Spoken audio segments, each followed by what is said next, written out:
बिस्मिल्लाहिर्रहमानिर्रहीम। अल्लाह ताला के फ़ज़ल करम और शुक्र के बाद आज की गुफ्तगू का आगाज़ करते हैं। मैं हूं काशिफ़ अहमद, आपकी खिदमत में आम आदमी की बात के साथ हाज़िर। 3 खबरें हैं जो आपने मिलाकर पढ़नी है, जिससे आपको अंदाज़ा होगा कि पाकिस्तान का फ्यूचर क्या है। ये लोग, ये इम्पोर्टेड हुकूमत, ये PDM का चूं-चूं का मरबा पाकिस्तान के साथ क्या कर चुका है। यानी कल मुलाकात हुई तमाम सनतकारों की गवर्नर स्टेट बैंक से, और वो उसके सामने रो पड़े कि खुदा के बंदे हमारे ऊपर रहम खाओ। जो डॉलर तुमने रोक कर रखा हुआ है, जिस तरह एलसीज तुम रोक रहे हो, पाकिस्तान के अंदर वो हालात हो रहे हैं कि खाना जगी हो सकती है, रहम खाओ। और उसके बाद IMF ने ये शर्त आयद की है कि पाकिस्तानियों से मजीद 400 अरब निकालने हैं। मिनी बजट की सूरत में 400 अरब के टैक्स लगाओ, तब हम तुम्हें पैसे देंगे। और सऊदी अरब की हुकूमत ने ये ऐलान कर दिया, अब हम बकारियों को पैसे नहीं देंगे, कुछ करके दिखाओगे तो पैसे देंगे। हम अपने मुल्क में टैक्स लगा रहे हैं और जो बकारी हैं वो हमारे पैसों के ऊपर एंजॉय कर रहे हैं। ये बहुत बड़ी खबरें हैं। यानी बेगर्स आर नॉट चूजर्स। एक एटमी मुल्क है, इस इम्पोर्टेड हुकूमत ने उस एटमी मुल्क का ये हाल कर दिया कि अब सऊदी अरब हमें कह रहा है कि यार बकारियों को हम पैसे नहीं देने वाले, अब हम प्रोजेक्ट टू प्रोजेक्ट पैसे देंगे, ऐसे पैसे नहीं देंगे। हमने भीख मांग मांग कर हाल कर दिया। हमने अपने मुल्क से लूटा, हमने पाकिस्तानी अवाम को लूटा, खाया, पैसा इकट्ठा किया, अपने बच्चों के लिए लंदन ले गए, बेल्जियम ले गए, दूसरे मुल्कों में ले गए, पूरा दुबई खरीद लिया। लेकिन हमें आराम नहीं आया, क्योंकि हमारे बच्चे अभी भी हमारी नज़र में आसूदा नहीं हैं। उनको ज़्यादा माल चाहिए, उन्हें इक़्तिदार चाहिए। अभी भी ये कोशिश कर रहे हैं, हम पाकिस्तान को खाने की कोशिश कर रहे हैं। मिनी बजट आ रहा है, 400 अरब के नए टैक्स लगेंगे, बिजली महंगी होगी, गैस महंगी होगी, और हम ये करेंगे। मुश्किल फैसले इनको कहते हैं। अपने लिए कोई मुश्किल फैसला नहीं किया। चाहिए तो था ये कि जो मुल्क आपको इतना कुछ दे रहा है, अब ये वक्त था कि आप अपना सब कुछ उसको देते, लेकिन ये कैसे हो सकता है। पाकिस्तान के अंदर ये मुमकिन नहीं है। ये पाकिस्तान को ही खाएंगे, पाकिस्तान की ही हड्डियां निचोड़ेंगे, तोड़ेंगे और उनको खाएंगे। इनकी नस्लें भी इन पाकिस्तानियों के ऊपर हुकूमत करना चाहेंगी, लेकिन अब ये नहीं होगा, क्योंकि अब पाकिस्तानी अवाम जाग चुके हैं। उनको शऊर आ चुका है कि ये इम्पोर्टेड टोला अब भागना शुरू हो चुका है। ये इमरान खान के आगे लगकर भाग रहा है। जिस तरह के ये काम कर रहे हैं, इनकी तरजीहात देखें, ये काम क्या कर रहे हैं। आज फिर 35 जो हैं वो इस्तीफे मंसूख कर लिए। इमरान खान ने कहा मेरे पास प्लान B है, ये मेरे इस्तीफे मंजूर नहीं कर रहे, मैं इनको दिखाऊंगा कि इस्तीफे कैसे मंजूर करते हैं। और अभी उसने सिर्फ एक कार्ड खेला। इमरान खान ने कहा मेरे पास बेशुमार ऐसे कार्ड हैं कि इनकी रातों की नींदें उड़ जाएंगी। जैसे जैसे मैं कार्ड शो करूंगा, ये भागना शुरू कर देंगे, इनकी कांपे टांग जाएंगी। और वही हुआ। इमरान खान ने हल्का सा इशारा किया कि हम कौमी असम्बली में वापस आ रहे हैं, हम अपोजिशन लीडर और चेयरमैन PAC वापस ले रहे हैं, और ये कांपना शुरू हो गए। इनकी कांपे टांग गई। इन्होंने फौरन जो 35 इस्तीफे थे पहले मंजूर किए, और उसके बाद जब इमरान खान ने कहा कि अभी भी हम शाफती इजलास बुला रहे हैं, इसमें फैसला होगा कि हमारा अपोजिशन लीडर कौन होगा और चेयरमैन PAC कौन होगा, तो इन्होंने और मजीद 35 इस्तीफे मंजूर कर लिए। अब तकरीबन 81 जो हैं वो इमरान के इस्तीफे मंजूर हो चुके हैं। बाकी कुछ रहते हैं। उसके लिए शाह महमूद कैशी अपनी पूरी टीम के साथ कौमी असम्बली गए, स्पीकर के कमरे में गया, और एज़ यूजुअल स्पीकर साहब भाग गए, वहाँ मौजूद नहीं थे। राजा रियाज साहब वहाँ मौजूद नहीं थे। उन्होंने वहाँ अपना एहतजाज रिकॉर्ड करवाया, और उन्होंने कहा कि हम रोज़ आएंगे, रोज़ स्पीकर साहब के पास आएंगे और कहेंगे ये मेंबरान अब हैं जिनके साथ आप मुलाकात करो और इनके इस्तीफे मंजूर करो। ये इस तरह ही भागते रहेंगे, ये कभी भी हालात का मुकाबला नहीं कर सकते। इम्पोर्टेड लोग हैं, हैंडलर्स के ऊपर खड़े हुए हैं, तो इन्होंने हालात का मुकाबला कहाँ करना है। ये इमरान खान के मुकाबले खड़े नहीं हो सकते। इनका अपना पॉलिटिकल कैपिटल ख़त्म हो चुका है। इमरान खान इनको भगाएगा। अभी उसने जब मजीद अपने ट्रम्प कार्ड शो करने हैं, तो इनके पास भागने के लिए कुछ नहीं बचेगा। अब ये घिसा पिटा पुराना बयानिया बनाने की कोशिश कर रहे हैं। नवाज शरीफ ने कल लंदन के अंदर जो है वो तकरीर झाड़ दी। उन्होंने कहा जनरल बाजवा साहब और जनरल फैज़ साहब ने चलते हुए सिस्टम को ख़राब कर दिया। ये अब अपने उस बयानिए की तरफ आएंगे, लेकिन अवाम बेवकूफ़ नहीं है। ये चीज़ें तय हो चुकी हैं कि एक नया बयानिया बन चुका है, और नवाज शरीफ और उसकी फैमिली जो है, मरियम नवाज जिसके बारे में कहा जा रहा है कि 29 जनवरी को वो लाहौर एयरपोर्ट उतरेंगी, तो इस बयानिए के साथ उतरेंगी।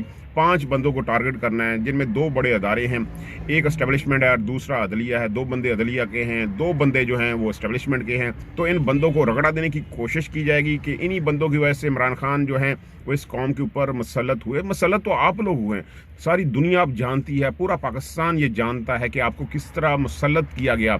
आपकी तो औकात नहीं थी, किस तरह 13 पार्टियों को इकट्ठा किया गया, किस तरह एल्फी लगाई गई, ये अब पूरी पाकिस्तानी कौम जानती है।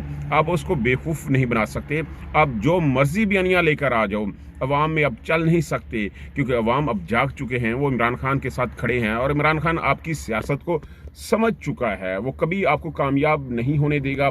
अब जो मर्जी कर लो, जैसे आपने गेम डाली कराची के अंदर, बहुत बरीक कार्रवाई है जो कराची के अंदर हुई, बड़ी गेम डाली गई। 2 हाफिजों ने कमाल की गेम डाली, यानी इस्टेब्लिशमेंट ने ये कोशिश की कि किस तरह जो है वो तहरीक इंसाफ को दबाया जा सके। तहरीक इंसाफ की बदकिस्मती है कि देखें, आप अगर माजी में देखें, जब रजीम चेंज ऑपरेशन हुआ था तो सबसे पहला और भरपूर रिस्पांस जो है वो कराची की अवाम ने दिया था। एक बहुत खूबसूरत और नाकाबिले यकीन रिस्पांस था कि हैंडलर्स भी परेशान हो गए कि अवाम इस तरह भी इमरान खान के साथ निकल सकती है। वो आज भी कहते हैं और इमरान खान भी कहते हैं कि मुझे उम्मीद नहीं थी कि अवाम इस तरह मेरे साथ निकले। कराची की सड़कों के ऊपर अवाम कौमी तराना पढ़ रही थी, इमरान खान का नाम ले रही थी, तो हैंडलर्स परेशान हो गए। वो 2 कदम पीछे हट गया। ये पहला मौका था जब हैंडलर्स ने अपने कदम पीछे किए, क्योंकि अवाम ने बता दिया कि वो इमरान खान के साथ हैं। लेकिन तहरीक इंसाफ और इमरान खान की बदकिस्मती कि कराची में जो क़यादत है वो उस पाए की नहीं थी। उन्होंने वक़्त नहीं दिया, बजाय ये कि इस मैंडेट को, इस फोकस को, इस नज़रिए को वो आगे लेकर चलते, अवाम को साथ मिलाते, उसको आगे लेकर चलते, असल इशू की तरफ आते। उन्होंने अपना सारा वक्त ट्विटर के ऊपर सर्फ कर दिया। उन्होंने इस चीज़ को यूटिलाइज नहीं किया, अवाम को मोटिवेट नहीं किया, अपने साथ लेकर निकले नहीं, और अवाम बैठ गई, थक गई। अवाम ने अपने रोजी रोटी भी करना होता है। कितनी देर वो इमरान खान के नाम के ऊपर बाहर निकले, ये मुमकिन नहीं है। बल्दियाती इलेक्शन के अंदर जो तहरीक इंसाफ का हाल हुआ, इसमें कुछ बरीक गेम भी थी, जिसके हवाले से मैं पहले डिस्कस कर चुका हूँ कि कैसे 2 हाफिजों ने काम डाला। तो वो कार्रवाई अपनी जगह, लेकिन तहरीक इंसाफ की अपनी कमज़ोरी भी अपनी जगह थी। अली ज़ैदी, खुर्रम शेज़वां, इस तरह के बेशुमार लोग सिर्फ ट्विटर के ऊपर थे। और इमरान इस्माइल की तो बात ही अलग है, क्या कमाल का बंदा है। 5 बजे उसने ऐलान कर दिया कि हम इलेक्शन जीत चुके हैं, सेलिब्रेट हो चुका है, अब मेयर की सिलेक्शन जो है वो इमरान खान करेंगे। ये इमरान इस्माइल का ट्वीट था। कभी कभी मुझे लगता है कि मुफ्ता इस्माइल और इमरान इस्माइल भाई हैं। बहुत सारे लोग मिसकंसेप्शन में थे कि ये दोनों भाई हैं। मैं कहता था नहीं यार, ये भाई नहीं है, लेकिन इनके कामों को देखकर लगता है कि ये दोनों भाई हैं। जिस तरह के काम मुफ्ता इस्माइल ने नून लीग के साथ किए, उसी तरह के काम जो है इमरान इस्माइल जो है वो तहरीक इंसाफ के साथ कर रहे हैं। लेकिन देखें, आसिफ अली जरदारी बड़ा खिलाड़ी है, इसमें कोई शक नहीं, क्योंकि उसके पास स्पेस बहुत ज़्यादा है। कभी भी पैसा जो है उसने अवाम के ऊपर तो लगाया नहीं, सारा पैसा उसके पास अपने पास मौजूद होता है। तो उसमें से वो लोगों को खरीदने के लिए खुलेआम पैसा लगाता है, क्योंकि उसे पता होता है कि इससे दुगना पैसा जो है हुकूमत में रहकर उसके पास वापस आ जाएगा। इसलिए उसको डर कोई नहीं होता। उसके पास स्पेस होती है, उसके पास गेम होती है। उसने हैंडलर्स को खुश किया हुआ है। वो हर मामले में हैंडलर्स को खुश करना जानता है। वो निचले लेवल के ऊपर आकर गेम करता है, और कोई भी उस लेवल के ऊपर जाकर गेम नहीं कर सकता जिस लेवल के ऊपर आसिफ अली जरदारी गेम करता है। वाकई वो निचले लेवल की सियासत का बादशाह है, इसमें कोई शक नहीं।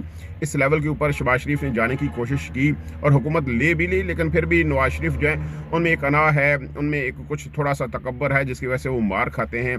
फिर उनका बयानिया जो है पिट जाता है, फिर वो हैंडलर के साथ लड़ पड़ते हैं।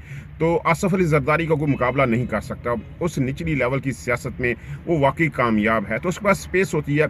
कराची में उसको नवाजा गया। सबको पता है कि आसिफ अली जरदारी को कैसे सीटें दी गई, तो ये सारी चीज़ें जानते थे। यहाँ उन्होंने तहरीक इंसाफ को ख़त्म करना था, तहरीक इंसाफ की सीटें कम करनी थी, इसलिए उन्होंने जमात इस्लामी की सीटें बढ़ाई। यानी पीपल्स पार्टी को बहुत ज़्यादा सीटें नहीं दी, क्योंकि कराची के अंदर जमात इस्लामी का एक नाम है, उनका एक काम है, उन्होंने काम किया हुआ है। तो उन्हें शक था कि अगर हम जमात इस्लामी की सीटें कम कर देंगे, पीपल्स पार्टी को बहुत ज़्यादा सीटें दे देंगे, इतनी सीटें देंगे कि उनका मेयर बन जाए, तो मुखालफत बहुत ज़्यादा बढ़ जाएगी। मुमकिन नहीं होगा कि पीपल्स पार्टी का जो मेयर है वो काम कर सके, क्योंकि एमक्यूएम में पहले गुस्सा है, उनको अकोमोडेट नहीं किया गया, उन्हें चुप कराया गया था। अगर जमात इस्लामी भी मुखालफ हो जाती है तो मामला ख़राब हो जाएंगे, इसलिए उन्होंने बारीक कार्रवाई की। उन्होंने जमात इस्लामी को तहरीक इंसाफ से ज़्यादा सीटें दे दी, यानी तहरीक इंसाफ की सीटें उन्हें जमात इस्लामी को दी। जमात इस्लामी को उम्मीद नहीं थी कि इतनी देर के बाद उन्हें इतनी सीटें मिल सकती हैं। वो बड़े खुश हुए, बड़े पुरजोश हुए।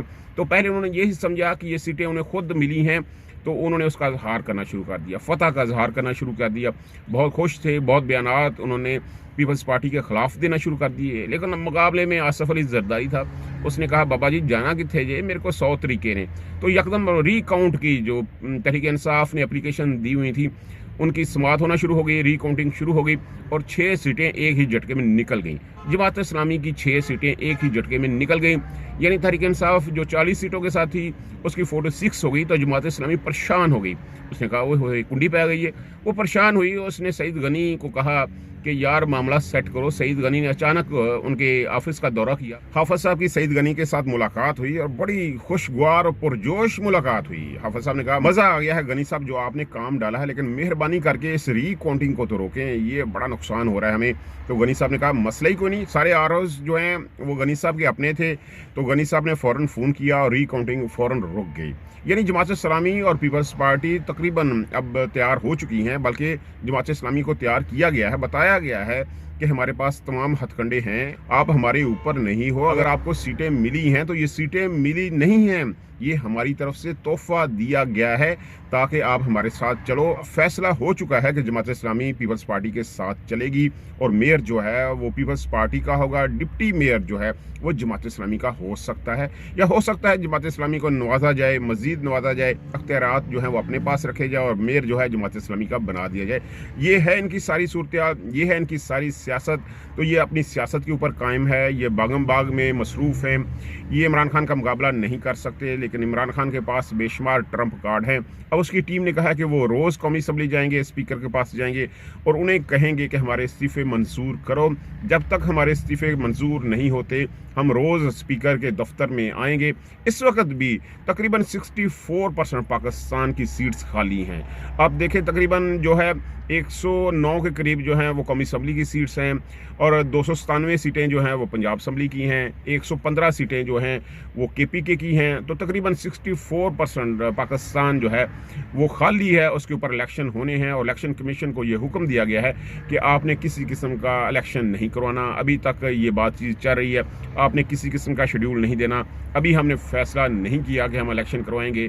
यानी हैंडलर्स अभी भी बाज नहीं आए, वो अभी भी अपनी पूरी कोशिश कर रहे हैं कि किसी तरह एक इकानमी के हवाले से जो एमरजेंसी लगाई जा सके, पाकिस्तान के अंदर एक एमरजेंसी लगाई जा सके और टेक्नोक्रेट्स की जो हुकूमत बनाई जाए। टेक्नोक्रेट जो हैं मज़ीद मुश्किल फ़ैसले करें, क्योंकि नून लीग ने अब कह दिया है कि वो मज़ीद मुश्किल फ़ैसले नहीं करेगी। जितना उसका पॉलिटिकल कैपिटल लॉस हो चुका है वो उसको गेन करने की कोशिश करेगी। इसी दौरान इमरान खान को कुछ डैमेज करने की कोशिश की जाएगी, नाहल भी हो सकते हैं, गिरफ्तार भी हो सकते हैं, यानी वो सारी अपनी कोशिश करेंगे। 2 साल के लिए उनका प्लान है कि टेक्नोक्रेट हुकूमत आए और इस दौरान जो नून लीग है वो अपना पॉलिटिकल कैपिटल गेन करने की कोशिश करेगी। इसी दौरान वो बाजवा साहब को, जनरल फैज़ साहब को, साकिब निसार साहब को, आसिफ खोसा को टारगेट करेगी कि ये वो बंदे हैं जो पाकिस्तान के अंदर ये सारी चीज़ें लेकर आए, इमरान खान को इन्होंने बिल्ड किया, ये सारे उन्होंने काम किए। इस तरह वो कोशिश करेगी कि अपना पॉलिटिकल कैपिटल वो गेन करे। 2 साल उसकी ख्वाहिश है, हर बंदे की अपनी ख्वाहिश होती है। रजीम चेंज ऑपरेशन जब हुआ था तो कुछ ख्वाहिशों की बुनियाद के ऊपर हुआ था, उन्होंने कुछ अपनी कैलकुलेशन की हुई थी, लेकिन कुछ फैसले कुदरत के होते हैं, कुदरत के फैसले सब फैसलों के ऊपर भारी होते हैं। तो जो भी ये फैसले करेंगे इंशाल्लाह इमरान खान के हक में ही साबित होंगे। अभी तक जो भी रजीम चेंज करने के बाद फैसले हुए हैं वो इमरान खान के हक में हुए हैं, इसमें कोई शक नहीं है। तो ये फैसले जो भी करेंगे इससे इमरान खान को फ़ायदा ही होगा, क्योंकि इमरान खान हक के ऊपर खड़ा हुआ है। इमरान खान पाकिस्तानी अवाम के हकूक़ के लिए खड़ा है और ये हकूक़ उसको लाज़मी मिलेंगे। अभी इमरान खान के पास बहुत सारे ट्रम्प कार्ड हैं, अभी इन्होंने मज़ीद भागना है, ये इमरान खान का मुकाबला नहीं कर सकते। जो भी करेंगे इनके हक में फ़ैसला नहीं होगा, इमरान खान के हक में ही फ़ैसला होगा, क्योंकि इमरान खान पाकिस्तान के साथ खड़ा है और पाकिस्तानी अवाम इमरान खान के साथ खड़ी है। अल्लाह ताला आपको आसानियाँ दे, आसानियाँ तकसीम करने का हौसला दे। मेरे चैनल को सब्सक्राइब लाजमी कर लें। आपकी मोहब्बतों का बहुत शुक्रिया।